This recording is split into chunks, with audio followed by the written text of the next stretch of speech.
विद्यमान थिला जहा हेउछि धर्म साहस एवं भाग्यर संज्ञा बहन करुथिला। आमर आपणार प्राचीन भूमि भारत मार कहानी सेही जुगर प्रलंबित प्रतिध्वनि मध्यरे जड़े दिव्य मार्गदर्शक निज दिव्य उपस्थिति रखिथिले। श्रीकृष्ण संतुलनर रक्षक सत्यर स्वर। महाभारतर महायुद्धरे से मानव जाति को शिक्षा देथिले।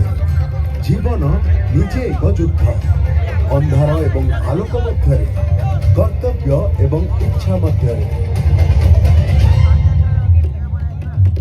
समय बीतिबा सहित एही पुण्य भूमि रे स्पंदित हेउथिला कृष्णଙ୍କ शिक्षा। जमुना कूलरू पुण्य तोयारू महानदीर विस्तीर्ण शଯ୍या पर्यंत जोठारे बंगोपसागरर नीलाभ जलराशि एक भूखंड को चुंबन करुଥିଲା।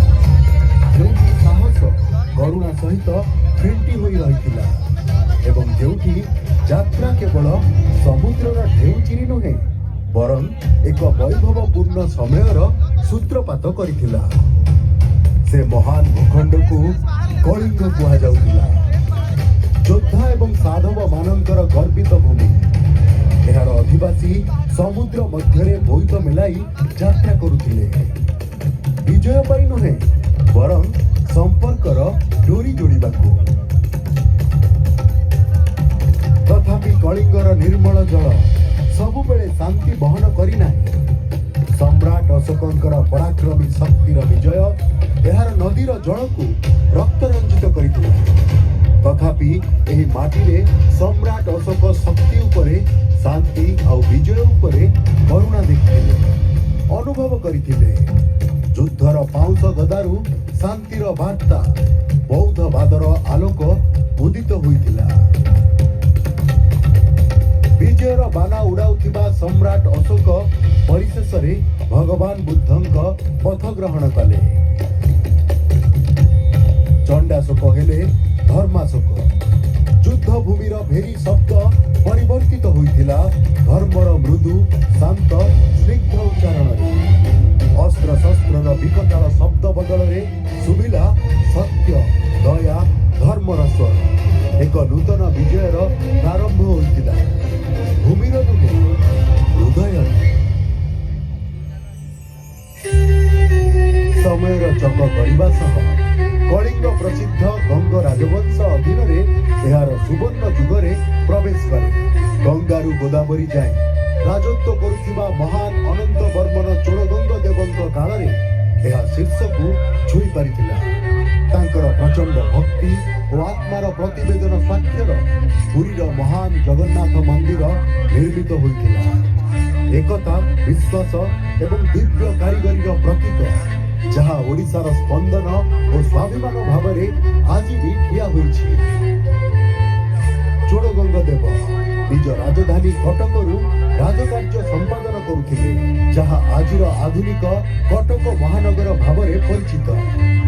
चोड़गंग देवंक राजत्व समय रे पुरीर पवित्र नगरी समृद्ध होइथिला।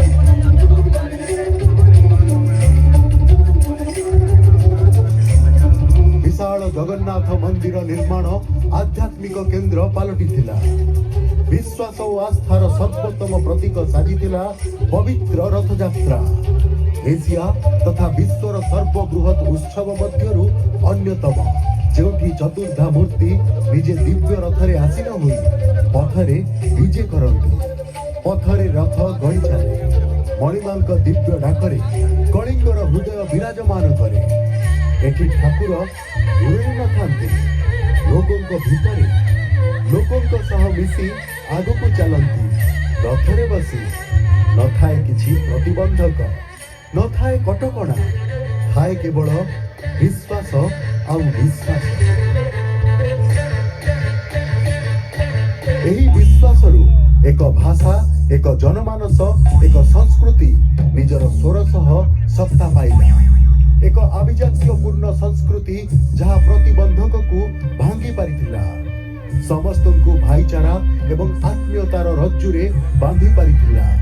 ठीक जेमिति बाईमुंडी ଯାହାଙ୍କ ଉଦାରତା ଏବଂ ପରୋପକାର ମଧ୍ୟରେ ଏକତାର ଏକ ନୂଆ ମୂଳଦୁଆ ପକାଇ ପାରିଥିଲା।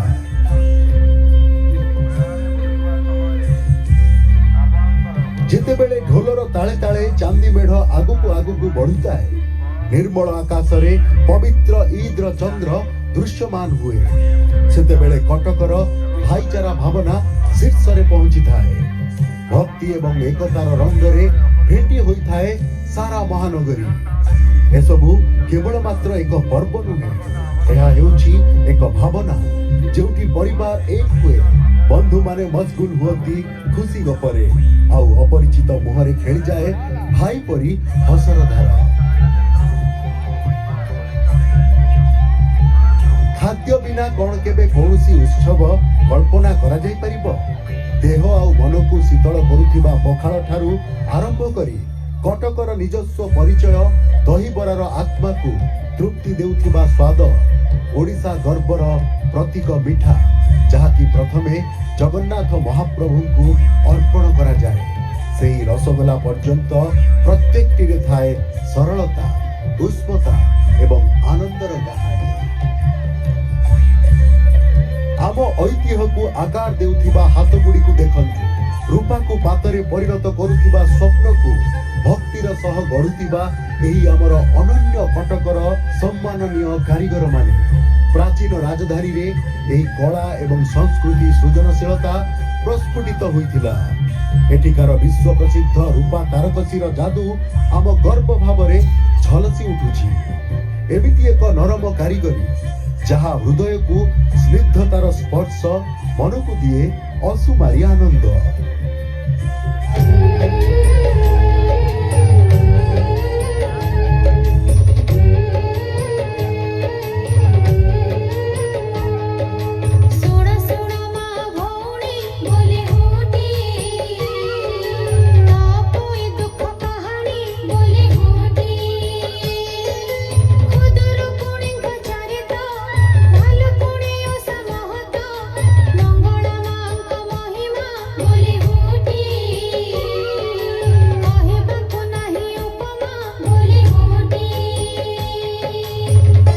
ବାଲିଯାତ୍ରା ତପୋଇର କାହାଣୀ ବିନା ଅସମ୍ପୂର୍ଣ୍ଣ।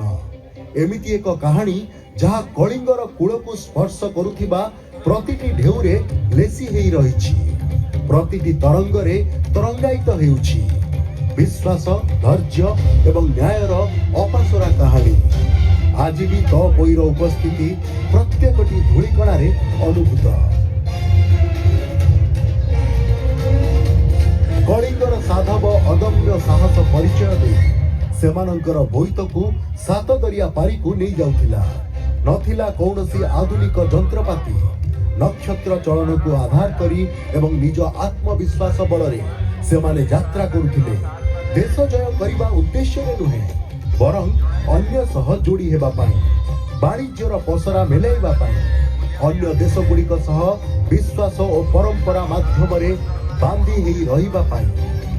ସାଧବ ମାନଙ୍କର ବୋଇତ କେବଳ ମସଲା କି ରେଶମ ନେଇ ଯାତ୍ରା କରୁନଥିଲେ, ବରଂ ବାଲି, ଜାଭା, ସୁମାତ୍ରା ଭଳି ଅନେକ ଦେଶକୁ ବୋହି ନେଇ ଯାଉଥିଲେ ପ୍ରଗତିଶୀଳ ଚିନ୍ତାଧାରା, କାହାଣୀ ଏବଂ ନିଜ ସଂସ୍କୃତିର ଅମଳିନ ମହକ। ଏମିତି ହିଁ ଆରମ୍ଭ ହୋଇଥିଲା ବାଲିଯାତ୍ରା, ଯାତ୍ରା, ବାଣିଜ୍ୟ ଏବଂ ଅନନ୍ତ ସମ୍ପର୍କର ପର୍ବ। ପ୍ରତିବର୍ଷ ଠିକ କାର୍ତ୍ତିକ ପୂର୍ଣ୍ଣିମାର ମୃଦୁ ମଳୟ ସହିତ ଓଡ଼ିଶା ଏହାର ସାଧବ ମାନଙ୍କୁ ସ୍ମରଣ କରିଥାଏ। ସେମାନେ ଦିନେ ଏହି କୂଳରୁ ନିଜ ବୋଇତରେ ସ୍ୱପ୍ନ ଧରି ମେଲାଣି ଦେଉଥିଲେ। ଆଜି ସେହି ଗୌରବମୟ ଇତିହାସକୁ ଜାବୁଡ଼ି ଧରି ରଖିବା ପାଇଁ ଐତିହାସିକ ବାଲିଯାତ୍ରାର ବିଶାଳ ଆୟୋଜନ। ବାଲିଯାତ୍ରାରେ ଭାସମାନ ପ୍ରତ୍ୟେକଟି ଡଙ୍ଗାରେ ଭରି ରହିଛି ଓଡ଼ିଆର ଉଚ୍ଛ୍ୱାସ, ସନ୍ଦେଶ ଏବଂ ଓଡ଼ିଶାର କାଳଜୟୀ ଆତ୍ମାକୁ ଶ୍ରଦ୍ଧାଞ୍ଜଳି। ଆଜି ମଧ୍ୟ ବାଲିଯାତ୍ରା ଦକ୍ଷିଣ ଏବଂ ଦକ୍ଷିଣ ପୂର୍ବ ଏସିଆ ସହିତ ନିଜ ସମ୍ପର୍କକୁ ଉଜ୍ଜୀବିତ ରଖିଛି। ଏହା ଆମକୁ ପ୍ରାଚୀନ ବାଣିଜ୍ୟ କଥା ସ୍ମରଣ କରାଇ ଦେଉଛି, ଯାହା କଳିଙ୍ଗକୁ ଇଣ୍ଡୋନେସିଆ, ଥାଇଲାଣ୍ଡ ଓ म्यांमार ସହିତ ସଂଯୋଗ କରୁଥିଲା।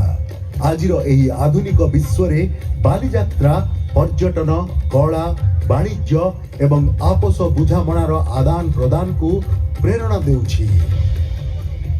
आज जेतेबेले आमे चिकमिक तारा मानक तळे एकाठी हेउछु सेई नदी कूଳରେ अछु जे सबु किछिर नीरव साक्षी।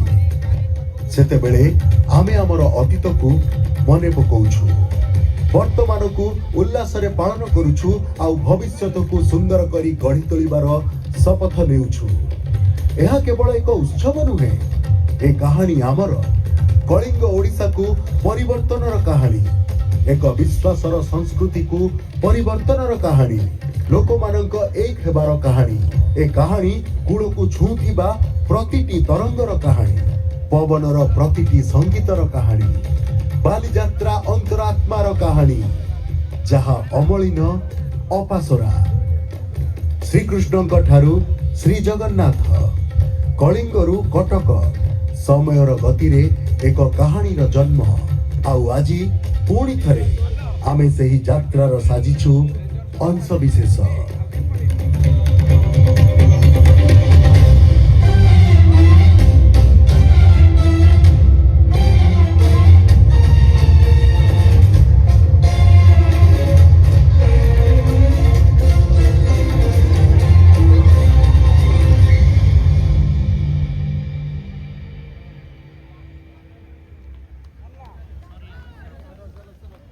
Side side